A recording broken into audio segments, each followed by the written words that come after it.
11 अप्रैल 1970 NASA तीसरी बार इंसानों को चांद की धरती पर भेजने के लिए उड़ान भरता है। इससे पहले नासा 2 बार इंसानों को चांद की धरती पर सफलतापूर्वक उतार चुका है। नासा की सैकड़ों लोगों की टीम इस मिशन को सफल बनाने के लिए इसके हर एक पहलू पर नजर रखे हुए है। जब नील आर्मस्ट्रांग ने चांद पर पहली बार कदम रखा था, उस बात को अभी 1 साल भी नहीं गुजरा है। इस फ्लाइट में बैठे हैं 3 एस्ट्रोनॉट्स जिनका सपना है चांद की धरती पर अपना कदम रखने का।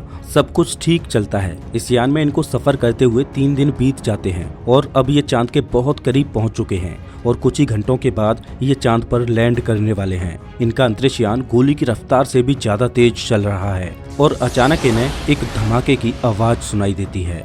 जैसे ही ये धमाका होता है तो स्पेसक्राफ्ट के अंदर सारे अलार्म्स बजने लगते हैं। इस धमाके ने स्पेसक्राफ्ट को पूरी तरह से हिलाकर रख दिया। जब ये अपने इंस्ट्रूमेंट पैनल को देखते हैं तो पता चलता है कि एक ऑक्सीजन टैंक ब्लास्ट हो चुका है और उसकी सारी ऑक्सीजन खत्म हो चुकी है और जो दूसरा ऑक्सीजन टैंक था उसकी ऑक्सीजन बड़ी ही तेजी से अंतरिक्ष में लीक होती जा रही है। ये एस्ट्रोनॉट्स अब अंतरिक्ष में खो चुके हैं। ये धरती से इतनी दूर पहुंच जाते हैं कि ये एक नया रिकॉर्ड बन जाता है। अब चांद पर जाना तो दूर की बात, अब सवाल ये है कि क्या ये एस्ट्रोनॉट्स धरती पर जिंदा वापस आ भी पाएंगे या नहीं। सच में अपोलो 13 की ये कहानी आपके दिल को दहला देगी। नमस्कार दोस्तों, मैं हूँ श्याम तोमर, स्वागत करता हूँ आपका इस वीडियो में।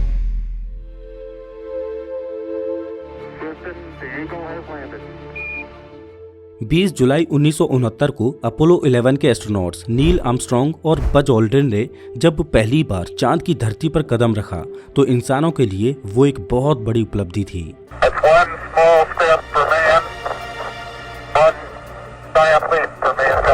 उस समय लोग नासा के इस मून मिशन को लेकर बड़े ही उतावले थे। नासा के वैज्ञानिकों ने इंसानों को चांद की धरती पर उतारा भी और उनको सही सलामत वापस धरती पर भी लाए। और इसके ठीक 4 महीनों के बाद नासा ने अपोलो 12 को लॉन्च किया और एक बार फिर से 2 एस्ट्रोनॉट्स को चांद की धरती पर उतारा। नासा का अपोलो प्रोग्राम जोरों शोरों से चल रहा था, लेकिन अब लोगों ने नासा के अपोलो प्रोग्राम में इंटरेस्ट लेना कम कर दिया था और सरकार को भी ये लगने लगा कि बार बार चांद पर जाने का कोई फायदा नहीं। नासा के अपोलो प्रोग्राम्स में बहुत खर्चा आ रहा था और उन्हीं दिनों में अमेरिका वियतनाम से जंग लड़ रहा था, तो अमेरिकन सरकार चाहती थी कि नासा को अपोलो प्रोग्राम्स के लिए मिलने वाले फंड को कट करके उसे वियतनाम वॉर में लगाया जाए। लेकिन इधर नासा चाहता था कि उसका अपोलो प्रोग्राम जारी रहे और नासा ने अपोलो 20 तक की प्लानिंग कर रखी थी और नासा अपोलो 13 की तैयारियों में जुटा हुआ था। अपोलो 13 का मेन उद्देश्य था कि चांद की धरती पर जाकर वहां पर वैज्ञानिक परीक्षण करना और चांद कब और कैसे बना था इसका पता लगाना, जिससे पृथ्वी के ओरिजिन का भी पता लगाया जा सके। हर मिशन की तरह इस मिशन में भी 3 एस्ट्रोनॉट्स जाने वाले थे। अपोलो 13 के कमांडर थे जिम लोवेल और फाइनली 11 अप्रैल 1970 को अपोलो 13 को लॉन्च किया जाता है। इस लॉन्च को देखने के लिए 2 लाख लोग आए थे। लेकिन अगर अपोलो 11 की बात करें तो उसके लॉन्च को देखने के लिए करीब 70 लाख लोगों की भीड़ इकट्ठी हुई थी। अब आप इससे अंदाजा लगा सकते हो कि अपोलो प्रोग्राम का क्रेज जनता में किस कदर कम हो गया था। बार बार चांद पर जाने से लोगों को लग रहा था कि ये भी चांद पर जाने की एक रूटीन फ्लाइट है। इसी वजह से किसी भी बड़े चैनल ने इस लॉन्च को टेलीकास्ट ही नहीं किया था। अपोलो 13 का ये लॉन्च सफल रहा और अब इन्हें 3 दिन लगेंगे चांद पर पहुंचने में। सब कुछ ठीक चल रहा था। लॉन्च के करीब 55 घंटों के बाद अपोलो 13 आधे से ज्यादा रास्ते को कवर कर चुका था। इस दौरान अपोलो 13 का क्रू धरती पर लाइव टेलीकास्ट करता है, जिसमें वो दिखाते हैं कि कैसे वो जीरो ग्रेविटी में रह रहे हैं, अपोलो स्पेसक्राफ्ट अंदर से कैसा है। लेकिन इस ब्रॉडकास्ट को भी किसी भी चैनल ने नहीं दिखाया। मिशन के दौरान अपोलो 13 का क्रू धरती पर मौजूद मिशन कंट्रोल के संपर्क में रहता है। नासा का मिशन कंट्रोल अमेरिका के ह्यूस्टन शहर में था। ह्यूस्टन में बैठे नासा के वैज्ञानिक हर पल अपोलो 13 पर नजर बनाए हुए थे, छोटी से छोटी गतिविधि को देख रहे थे और अपोलो 13 के क्रू को हर पल गाइड कर रहे थे। आगे अपोलो 13 में क्या हुआ उससे पहले आपको अपोलो 13 के इस बेसिक स्ट्रक्चर को समझना बहुत जरूरी है। ये है अपोलो स्पेसक्राफ्ट, जो कि 3 भागों से मिलकर बना है। इनमें पहला भाग है लूनर मॉड्यूल और इस लूनर मॉड्यूल का उपयोग तब होगा जब अपोलो स्पेसक्राफ्ट चांद के ऑर्बिट में पहुंच जाएगा। चांद के ऑर्बिट में पहुंचने के बाद ये स्पेसक्राफ्ट से अलग होगा और इसमें 2 एस्ट्रोनॉट्स बैठकर चांद की धरती पर उतरेंगे और जब चांद पर एस्ट्रोनॉट्स का काम खत्म हो जाएगा उसके बाद फिर से एस्ट्रोनॉट्स इसी लूनार मॉड्यूल में बैठकर वापस अपोलो स्पेसक्राफ्ट में पहुंच जाएंगे। यहाँ पर ध्यान देने वाली बात यह है कि इस लूनार मॉड्यूल का खुद का लाइफ सपोर्ट सिस्टम है। इसके द्वारा ये एस्ट्रोनॉट्स को चांद पर उतरने से लेकर वापस अपोलो यान में आने तक पावर और ऑक्सीजन इत्यादि की सप्लाई देता रहेगा। इस लूनार मॉड्यूल का बस इतना ही काम है। अगर देखा जाए तो लूनार मॉड्यूल को छोड़कर ये है मेन अपोलो स्पेसक्राफ्ट। ये 2 भागों से मिलकर बना है, जिसमें ये है कमांड मॉड्यूल। जो तीनों एस्ट्रोनॉट्स चांद पर जा रहे हैं वो इसी कमांड मॉड्यूल में बैठकर जा रहे हैं। इसी कमांड मॉड्यूल के द्वारा ही एस्ट्रोनॉट्स पूरे स्पेसक्राफ्ट को कंट्रोल करते हैं। इसी के अंदर वो सारे कंप्यूटर्स और नेविगेशन सिस्टम लगे हैं जिनके द्वारा अपोलो स्पेसक्राफ्ट धरती से मिशन कंट्रोल के संपर्क में है। आप इस कमांड मॉड्यूल को अपोलो स्पेसक्राफ्ट का दिमाग बोल सकते हो। लेकिन अपोलो स्पेसक्राफ्ट का जो तीसरा जरूरी भाग है वो है सर्विस मॉड्यूल। आप सर्विस मॉड्यूल को अपोलो स्पेसक्राफ्ट का दिल बोल सकते हो, क्योंकि सर्विस मॉड्यूल कमांड मॉड्यूल के लिए लाइफ सपोर्ट का काम करता है। कमांड मॉड्यूल में बैठे एस्ट्रोनॉट्स को जिंदा रखने के लिए जो जरूरी चीजें हैं, जैसे इलेक्ट्रिसिटी, ऑक्सीजन, पानी इत्यादि, ये सभी सर्विस मॉड्यूल के द्वारा ही कमांड मॉड्यूल में पहुंचते हैं। इस सर्विस मॉड्यूल में एक इंजन भी लगा है जिसके द्वारा ये एस्ट्रोनॉट चांद पर पहुंचेंगे और अपने पाथ को सेट करके वापस धरती पर भी आएंगे। आप ये समझ लो कि बिना इस सर्विस मॉड्यूल के चांद पर जाना तो बहुत दूर की बात, वापस धरती पर भी नहीं आया जा सकता। जैसा कि अभी मैंने आपसे बोला था कि आप सर्विस मॉड्यूल को अपोलो स्पेसक्राफ्ट का दिल बोल सकते हो, और अगर इस दिल में ही हार्ट अटैक आ जाए तो क्या होगा। कुछ ऐसा ही हुआ था अपोलो 13 के साथ। ये जो सर्विस मॉड्यूल है उसने ही काम करना बंद कर दिया था। दरअसल ब्रॉडकास्ट खत्म करने के करीब 7 मिनट बाद जब अपोलो का क्रू सोने के लिए जा रहा था, तब उसे ह्यूस्टन में मौजूद मिशन कंट्रोल से एक जरूरी काम करने के लिए बोला जाता है। मिशन कंट्रोल ने अपोलो के क्रू से ऑक्सीजन टैंक में लगे फैन को ऑन करके लिक्विड ऑक्सीजन को स्टीयर करने के लिए कहा। दरअसल स्टीयर का मतलब होता है किसी लिक्विड को आपस में मिलाना। दरअसल जब भी कोई स्पेस मिशन भेजा जाता है तो उसमें ऑक्सीजन और हाइड्रोजन इत्यादि गैस को लिक्विड फॉर्म यानी तरल रूप में कन्वर्ट करके भेजा जाता है। ऑक्सीजन इत्यादि को लिक्विड फॉर्म में भेजने का फायदा ये होता है कि कम जगह में ज्यादा गैस को भरा जा सके। अब अंतरिक्ष में टेम्परेचर इतना कम होता है कि ये लिक्विड ऑक्सीजन जमने लगती है, तो इस वजह से ऑक्सीजन टैंक में एक फैन लगाया जाता है जिसकी सहायता से ऑक्सीजन की बनने वाली परतों को आपस में मिलाया जाता है ताकि ऑक्सीजन हमेशा एक समान अवस्था में बनी रहे। और ये एक रूटीन प्रोसेस है जिसको कुछ घंटों के अंतराल पर हर बार करना पड़ता है। मिशन कंट्रोल ने अपोलो 13 के क्रू से इसी रूटीन प्रोसेस को करने के लिए कहा।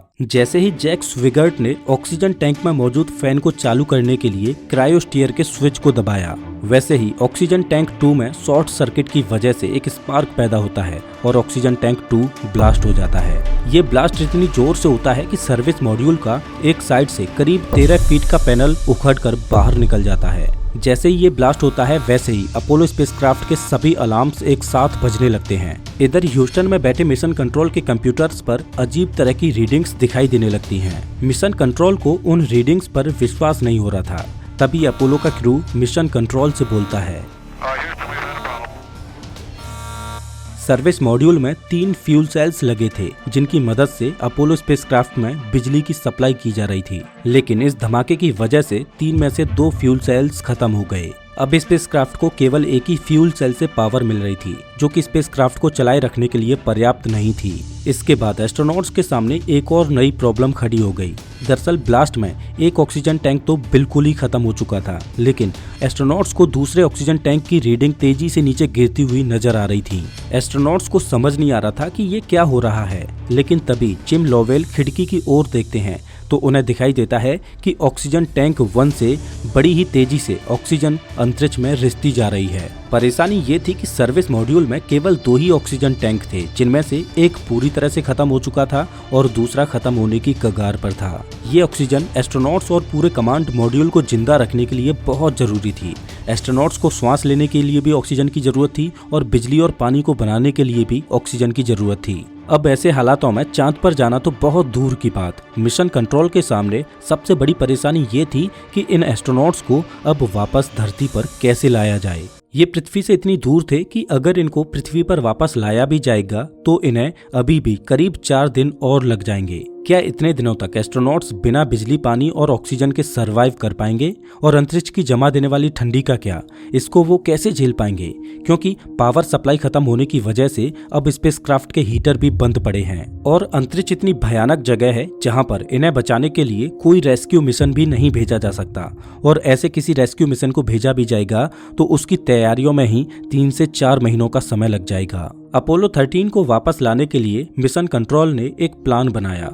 हालांकि ये प्लान काम करेगा या नहीं ये कोई नहीं जानता, लेकिन इसके अलावा मिशन कंट्रोल के पास कोई और रास्ता था भी नहीं। अब चूंकि सर्विस मॉड्यूल के फेलियर से कमांड मॉड्यूल किसी काम का नहीं बचा था, इस वजह से मिशन कंट्रोल ने अपोलो 13 के क्रू को लूनार मॉड्यूल में बैठने के लिए कहा। लेकिन यहाँ पर एक और परेशानी थी कि इस लूनार मॉड्यूल को कुछ इस तरह से बनाया गया था कि इसमें केवल 2 एस्ट्रोनॉट्स 20 घंटों तक ही बैठ सकते थे। लेकिन अब इसमें ये 3 एस्ट्रोनॉट्स लगभग 4 दिनों तक बैठेंगे और इसे एक लाइफ बोट की तरह इस्तेमाल करेंगे। अपनी सप्लाईज और बिजली को बचाने के लिए इन एस्ट्रोनॉट्स को मिशन कंट्रोल की ओर से एक इंस्ट्रक्शन मिलता है कि स्पेसक्राफ्ट में मौजूद जितनी भी गैर जरूरी चीजें हैं उनको बंद कर दें, ताकि पावर को धरती पर री एंट्री के लिए बचाया जा सके। पीने के लिए पानी लिमिटेड था, तो एस्ट्रोनॉट्स को पूरे दिन में सिर्फ 1 गिलास पानी पीने के ही इंस्ट्रक्शंस मिले थे। हालांकि इन एस्ट्रोनॉट्स को सिर्फ 2 से 2.5 दिनों में धरती पर वापस लाया जा सकता है। इसके लिए इनको अपोलो स्पेसक्राफ्ट को यू टर्न लेकर वापस धरती की ओर मोड़ना होगा।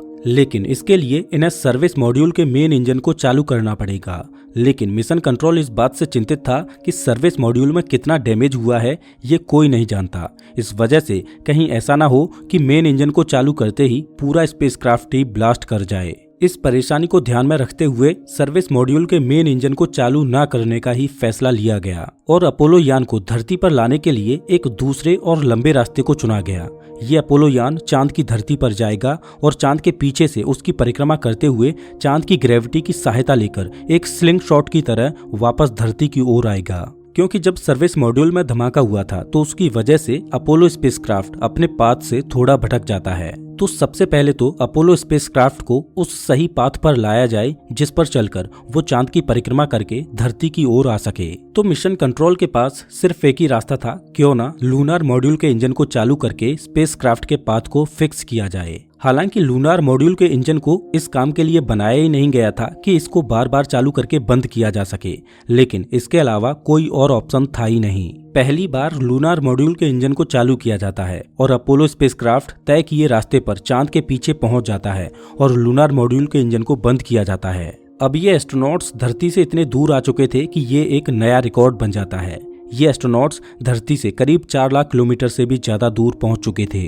अभी तक अपोलो 13 मिशन में कोई भी रुचि नहीं ले रहा था, लेकिन अब अपोलो 13 एक सनसनी खबर बन जाता है। अपोलो स्पेसक्राफ्ट चांद की परिक्रमा करके जैसे ही पृथ्वी की ओर मुड़ता है, वैसे ही लूनार मॉड्यूल के इंजन को एक बार फिर से बर्न किया जाता है, जिससे स्पेसक्राफ्ट चांद की ग्रेविटी से बाहर निकलता है और तेजी से पृथ्वी की ओर आने लगता है। सौभाग्य से इस दूसरे बर्न को भी लूनार मॉड्यूल झेल जाता है। लेकिन परेशानी यही नहीं रुकने वाली थी, क्योंकि लूनार मॉड्यूल को केवल 2 लोगों के लिए ही डिजाइन किया गया था, लेकिन 3 लोगों के बैठने की वजह से केबिन के अंदर कार्बन डाइऑक्साइड की मात्रा बढ़ने लगी, जो कि एस्ट्रोनॉट्स की हर श्वास के साथ बढ़ती ही जा रही थी। दरअसल पृथ्वी पर हमारे द्वारा छोड़ी गई कार्बन डाइऑक्साइड गैस को पृथ्वी का एनवायरनमेंट बैलेंस कर देता है, लेकिन अपोलो स्पेसक्राफ्ट में इस कार्बन डाइऑक्साइड गैस को बैलेंस करने के लिए लिथियम हाइड्रोक्साइड के कैनिस्टर्स का उपयोग किया गया था और एक सिंपल से केमिकल रिएक्शन के द्वारा CO2 के लेवल को कंट्रोल में रखा जाता। लेकिन लूनार मॉड्यूल में लगा कैनिस्टर सिर्फ 2 लोगों के लिए ही बना था, जो कि कुछ ही समय तक काम कर सकता था। स्पेसक्राफ्ट में इस CO2 के लेवल को कम नहीं किया गया, तो ये तीनों एस्ट्रोनॉट्स कुछ ही देर में अपना दम तोड़ देंगे। लेकिन सौभाग्य से अच्छी खबर ये थी कि बंद पड़े कमांड मॉड्यूल में एक बड़ा कैनिस्टर बॉक्स लगा था। लेकिन परेशानी ये थी कि लूनार मॉड्यूल में लगे कैनिस्टर और कमांड मॉड्यूल में लगे कैनिस्टर्स को अलग अलग कंपनियों ने बनाया था। इस वजह से दोनों की ही डिजाइन अलग अलग थी। धरती से मिशन कंट्रोल ने एस्ट्रोनॉट्स को गाइड किया और स्पेसक्राफ्ट में मौजूद चीजों से जुगाड़ करके उन्होंने इस परेशानी को भी सॉल्व कर लिया और CO2 का लेवल नीचे गिरने लगा। ह्यूस्टन में मौजूद वैज्ञानिकों को लगा कि इन एस्ट्रोनॉट्स का नींद लेना बहुत जरूरी है, ताकि इनका दिमाग सही तरह से काम करता रहे। लेकिन अंतरिक्ष यान में ठंड इतनी थी कि इनको नींद कैसे आ जाए। स्पेसक्राफ्ट की विंडोज पर भी बर्फ जमने लगी थी। ठंड के मारे इन एस्ट्रोनॉट्स का बुरा हाल था। जैसे तैसे ये एस्ट्रोनॉट्स पृथ्वी के करीब आते हैं, लेकिन अभी भी इनको एक और बड़ी चुनौती को पार करना होगा। दरअसल पृथ्वी के वायुमंडल में प्रवेश करते समय एक सही एंगल पर एंट्री करना बहुत जरूरी था। अगर ये एंगल थोड़ा कम होगा तो स्पेसक्राफ्ट वायुमंडल से टकराकर बाउंस बैक करके सीधा अंतरिक्ष में चला जाएगा और फिर ये कभी धरती पर वापस नहीं लौट पाएगा। ये बिल्कुल वैसे ही है जैसे तालाब में एक खास एंगल पर पत्थर फेंकने पर वो पानी के ऊपर उछलने लगता है, और अगर इस स्पेसक्राफ्ट का एंगल थोड़ा ज्यादा हुआ तो स्पेसक्राफ्ट पृथ्वी के वायुमंडल में प्रवेश करते ही ब्लास्ट कर जाएगा। अभी अपोलो स्पेसक्राफ्ट का एंगल पृथ्वी पर री एंट्री करने के लिए बिल्कुल भी सही नहीं था। आमतौर पर री एंट्री के दौरान कमांड मॉड्यूल के द्वारा ही इस एंगल को फिक्स किया जाता है, लेकिन कमांड मॉड्यूल तो बंद पड़ा है और लूनार मॉड्यूल में इस एंगल को सेट करने के लिए कोई भी कंप्यूटर प्रोग्राम नहीं डाला गया था। इस वजह से इस एंगल को एस्ट्रोनॉट्स को मैनुअली सेट करना था। मिशन कंट्रोल के द्वारा कुछ कैलकुलेशंस की गई और एस्ट्रोनॉट्स को गाइड किया गया कि कितने समय तक कौन से इंजन को चालू करना है। 2 एस्ट्रोनॉट्स ने कंट्रोल्स को संभाला और एक एस्ट्रोनॉट की नजर घड़ी पर थी और तीसरी बार लूनार मॉड्यूल के इंजन को चालू किया जाता है। सौभाग्य से इस तीसरे बर्न को भी लूनार मॉड्यूल का इंजन झेल जाता है और एस्ट्रोनॉट्स ने री एंट्री के एंगल को भी फिक्स कर लिया। अब एस्ट्रोनॉट्स के लिए अग्नि परीक्षा की घड़ी आ चुकी थी। री एंट्री के लिए उन्हें कमांड मॉड्यूल में वापस जाना जरूरी था, क्योंकि केवल कमांड मॉड्यूल को ही री एंट्री के लिए डिजाइन किया गया था। इसके ऊपर हीट शील्ड लगी थी। अच्छी बात यह थी कि री एंट्री के लिए पावर बचाने के लिए कमांड मॉड्यूल को बहुत पहले ही बंद कर दिया था, जिस वजह से री एंट्री के लिए कमांड मॉड्यूल में रखी बैटरीज में पर्याप्त पावर थी। एस्ट्रोनॉट्स कमांड मॉड्यूल में आते हैं और उसे चालू करते हैं और सर्विस मॉड्यूल को कमांड मॉड्यूल से अलग कर देते हैं। जब सर्विस मॉड्यूल अलग हुआ तो एस्ट्रोनॉट्स ने देखा कि सर्विस मॉड्यूल में कितना बड़ा डैमेज हुआ था। एस्ट्रोनॉट्स ने डैमेज हुए सर्विस मॉड्यूल की कुछ तस्वीरें भी ली। अब समय आ गया था लूनार मॉड्यूल को भी अलविदा कहने का, जिसने अभी तक एस्ट्रोनॉट्स की जान बचाई। आमतौर पर एस्ट्रोनॉट्स इस लूनार मॉड्यूल को चांद के ऑर्बिट में छोड़कर ही आ जाते हैं, लेकिन इस मिशन में इस लूनार मॉड्यूल ने एक अलग रोल निभाया। इस वजह से इसे पृथ्वी तक लाना पड़ा और कमांड मॉड्यूल से लूनार मॉड्यूल भी अलग हो जाता है। अब इस मिशन का आखिरी पड़ाव बचा था, जो कि सबसे खतरनाक था। इस कमांड मॉड्यूल को पैसिफिक ओशियन में लैंड करना है, जहां पर यूएस नेवी के जहाज इन एस्ट्रोनॉट्स का इंतजार कर रहे हैं। लेकिन ह्यूस्टन में बैठे वैज्ञानिकों को कुछ चिंताएं सता रही थीं कि कहीं ऐसा तो नहीं कि उस धमाके की वजह से कमांड मॉड्यूल की हीट शील्ड डैमेज हो गई हो। अगर ऐसा होगा तो कमांड मॉड्यूल पृथ्वी के वायुमंडल में प्रवेश करते ही ब्लास्ट कर जाएगा। और दूसरी चिंता ये थी कि अंतरिक्ष की कड़कड़ाती ठंडी की वजह से कहीं कमांड मॉड्यूल के पैरासूट जम तो नहीं गए, और क्या पैरासूट समय पर खुलकर कमांड मॉड्यूल की रफ्तार को कम कर पाएंगे या नहीं। और वैज्ञानिकों की तीसरी चिंता ये थी कि जब ये एस्ट्रोनॉट्स पृथ्वी के वायुमंडल में प्रवेश करेंगे तो 2 से 3 मिनट के लिए उनसे संपर्क टूट जाएगा, तो उन्हें पता कैसे चलेगा कि एस्ट्रोनॉट्स के साथ क्या हुआ। फाइनली कमांड मॉड्यूल पृथ्वी के वायुमंडल में प्रवेश करता है और वायुमंडल अपना असर दिखाने लगता है। कमांड मॉड्यूल आग के एक गोले में तब्दील हो जाता है और अचानक ही कम्युनिकेशन ब्लैकआउट होता है। इन एस्ट्रोनॉट्स से मिशन कंट्रोल का संपर्क टूट जाता है। उम्मीद की जा रही थी कि अगले 3 मिनट बाद एस्ट्रोनॉट्स से फिर से संपर्क किया जा सकेगा,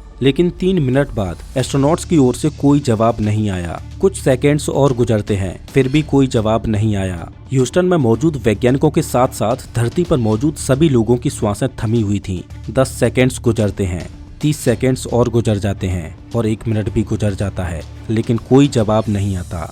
चारों ओर सन्नाटा छाया हुआ है। आखिर इन एस्ट्रोनॉट्स के साथ क्या हुआ? क्या हीट शील्ड सही सलामत थी? क्या पैरासूट समय पर खुले होंगे? 1 मिनट 20 सेकेंड गुजर जाते हैं, लेकिन जवाब नहीं आता। फाइनली कम्युनिकेशन ब्लैकआउट के 4 मिनट 27 सेकेंड्स बाद एस्ट्रोनॉट से संपर्क होता है। ये तीनों एस्ट्रोनॉट्स सही सलामत धरती पर वापस आ चुके हैं। चारों ओर खुशी की लहर दौड़ जाती है। नासा का ये अपोलो 13 मिशन एक फेलियर होने के बाद भी इतिहास के पन्नों में अपनी जगह बना लेता है और इस मिशन को एक सक्सेसफुल फेलियर का दर्जा मिलता है। इस मिशन के बाद भी नासा के अपोलो प्रोग्राम जारी रहते हैं और अपोलो 17 वो आखिरी मिशन था जब नासा आखिरी बार चांद पर गया था। सच में अपोलो 13 की कहानी दिल को दहला देती है, लेकिन अपोलो 13 की इस घटना से करीब 60 साल पहले अटलांटिक महासागर में एक ऐसी घटना घटी थी जिसमें 1500 से ज्यादा लोग देखते ही देखते समुद्र की गोद में समा गए। कभी न डूबने वाले जहाज टाइटैनिक ने अपने पहले ही सफर पर ऐसा ग्रहण लगाया कि वो घटना आज भी लोगों के दिल को दहला देती है। टाइटैनिक की कहानी को आप स्क्रीन पर दिख रही इस वीडियो में देख सकते हो। मैं आपको वहीं मिलता हूँ।